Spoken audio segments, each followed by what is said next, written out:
मेरा काम है तस्वीरें खींचकर ये साबित करना कि वो विशाल दानव अब भी यहाँ मौजूद है या नहीं। पर मैं पिछले 20 सालों से इस इलाके में नहीं गया हूँ। ये उत्तरी जुलू में सेंट लूसिया नाम की जगह है, जो दक्षिण अफ्रीका के आखिरी बचे अनछुए जंगली इलाकों में से एक है। दक्षिण अफ्रीका के पूर्वी तट पर स्थित सेंट लूसिया ट्रॉपिकल मोजाम्बिक और ठंडे दक्षिण इलाके को आपस में जोड़ता है। यहाँ इतने अलग अलग परिवेश हैं कि पूरे देश के मुकाबले सबसे ज्यादा वन्य प्राणी यहाँ पाए जाते हैं। पर अब ये जगह बहुत बदल चुकी है। पहले यहाँ एक घना जंगल हुआ करता था, दोनों तरफ बिल्कुल किनारे तक, ना कोई घर ना लोग। अब तो मुझे सड़कों पर लोगों की चहल पहल दिख रही है, हर तरफ घर ही घर दिखाई देने लगे हैं। जंगल का एक बहुत बड़ा हिस्सा काटा जा चुका है। बहुत अफसोस की बात है।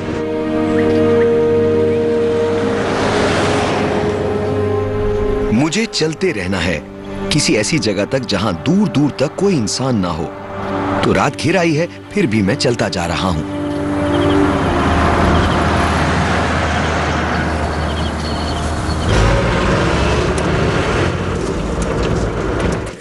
कुछ है सड़क पर।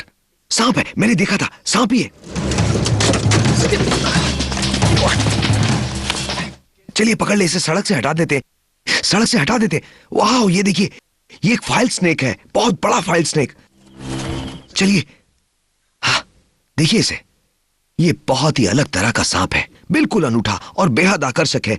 ये जहरीला नहीं है, इसलिए तो मैं इतने आराम से पकड़ रहा हूं।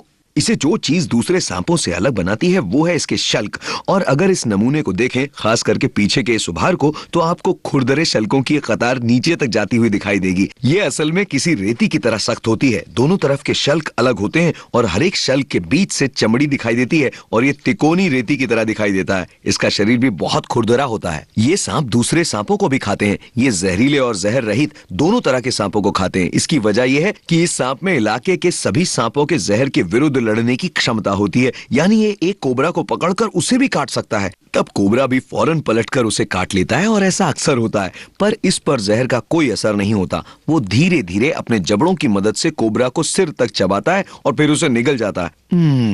कमाल है ना खूबसूरत जीव। अगर मैं इस फाइल स्नेक को जिंदा देखना चाहता हूं तो मुझे इसे सड़क से हटाना होगा।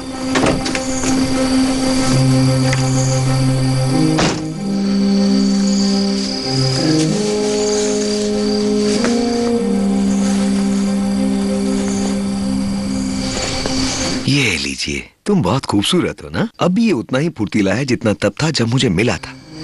बहुत अच्छा लगता है जब हम किसी को खतरे से बचा लेते और फिर उसे छोड़कर आजाद कर देते हैं। जाओ भाई जाओ।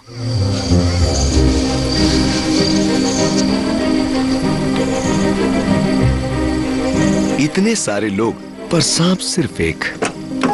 कल मुझे कोई और तरकीब ढूंढनी होगी।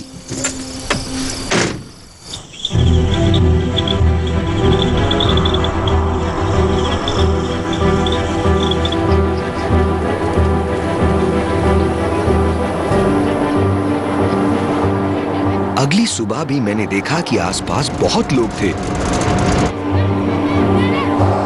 पर मैंने कुछ सोचा है।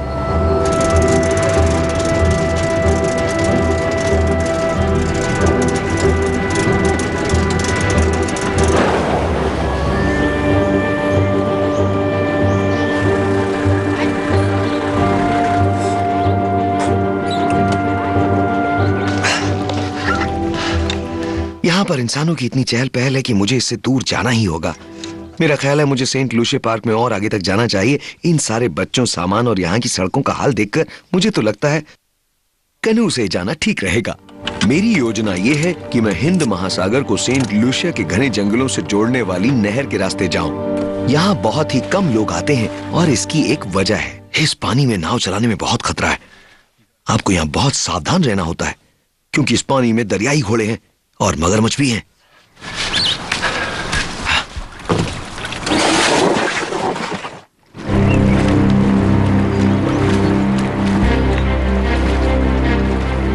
नदी का ये मुहाना दुनिया की उन कुछ ही जगहों में से एक है जहां दरियाई घोड़े और मगरमच्छों के साथ साथ शार्क भी पाई जाती हैं। दोनों तरफ की दलदल इस जगह को इतना दुर्गम बना देती है कि यहाँ के जीव बाहरी दुनिया से पूरी तरह सुरक्षित रहते हैं। पर यह जगह भी पिछली बार की तुलना में बहुत बदल चुकी है। लंबे सूखे की वजह से पिछले 7 वर्षों से नदी समुद्र से नहीं मिल पाई है।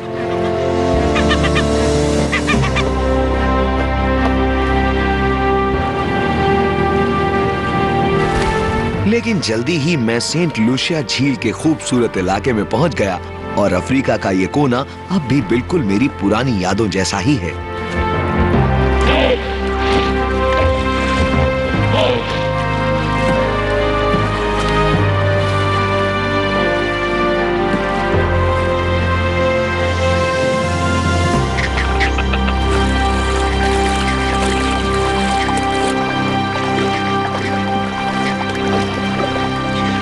जरा गौर से सुनिए, ये यहाँ के वानर हैं, रिवर मंकी, और ये आवाजें खतरे की चेतावनी है। कुछ भी हो सकता है, कोई तेंदुआ या फिर अजगर। जाकर देखना चाहिए।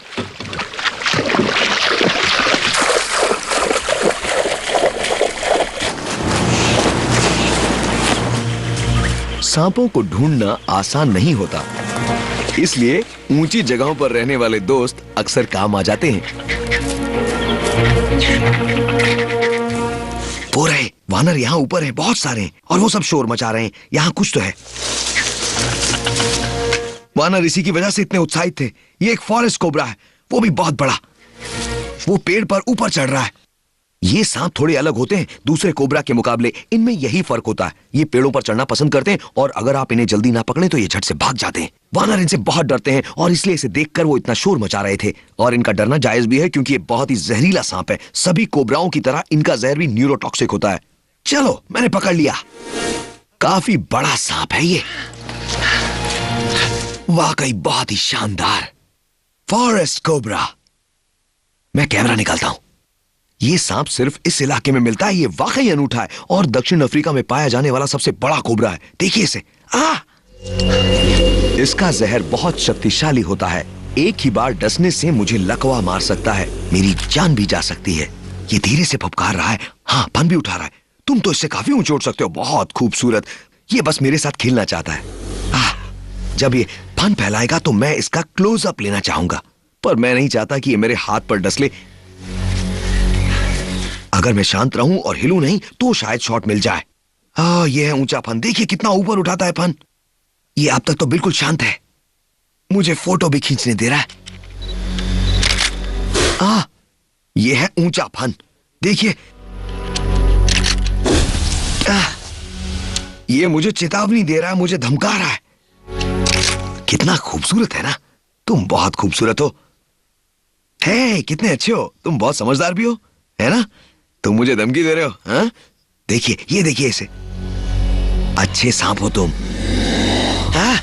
मुझे इस तरह से कोबरा के फन को छूना बहुत अच्छा लगता है। दिल कहता है मैं इसकी तस्वीरें लेता ही रहूं। यही तो मुश्किल है, मुझे इसका नशा सा हो जाता है। पता नहीं फिर कब फॉरेस्ट कोबरा मिलेगा, इसलिए कुछ और तस्वीरें ले लेता हूं। ठीक है, बहुत बढ़िया। अच्छा, अब मैं इसे छोड़ देता हूं। ये बहुत अच्छा सांप है, बहुत ही बढ़िया। ओके, बस इतना काफी है। पर मुश्किल सिर्फ इसकी पूंछ पकड़ने में होगी। तकरीबन पकड़ ही ली थी मैंने। पकड़ ली। अब मैं इसे यहां छोड़ देता हूं। तुम चढ़ जाओगे ऊपर, अब तुम जा सकते हो। कितना शानदार सांप है ना। अब भी मुझे चेतावनी दे रहा है। अच्छा, सीधा ऊपर देखकर मानो कह रहा, ओ ये रास्ता है बाहर जाने का। शानदार सांप, शानदार तस्वीरें, मुझे बहुत पसंद आई। लो, ये चला गया। और अब मैं भी चलता हूं। एक फॉरेस्ट कोबरा की लंबाई रॉक पाइथन से सिर्फ 1/3 होती है और वो इसके जितना आक्रामक भी नहीं होता। पर ये मुझे इतना जरूर बता रहा है कि मैं बड़े सांपों के इलाके में पहुंच गया हूं। सवाल ये है कि क्या यहाँ का माहौल अब भी बड़े अजगरों के लायक है। बड़े बड़े पाइथनों को अक्सर लगातार खाना चाहिए होता है, चूहों से लेकर हिरणों तक। मेरी योजना यह है कि कोई ऐसी जगह ढूंढूं जहां ये शिकार इकट्ठे होते हों। आमतौर पर वो जगह स्थानीय जल स्रोत होते हैं, पर आश्चर्य इस बात का है कि झील के आसपास मुझे कोई निशान नहीं दिखाई दे रहे। ओह, ये काफी नमकीन है। मेरी उम्मीद से कहीं ज्यादा नमकीन है।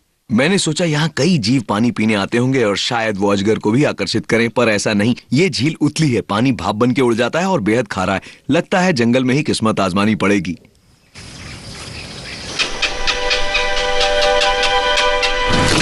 झील इतनी उथली है कि आगे पैडल करना नामुमकिन है, इसलिए मैं दोबारा जमीन पर लौटकर कैंप लगाऊंगा और सोचूंगा क्या करना चाहिए।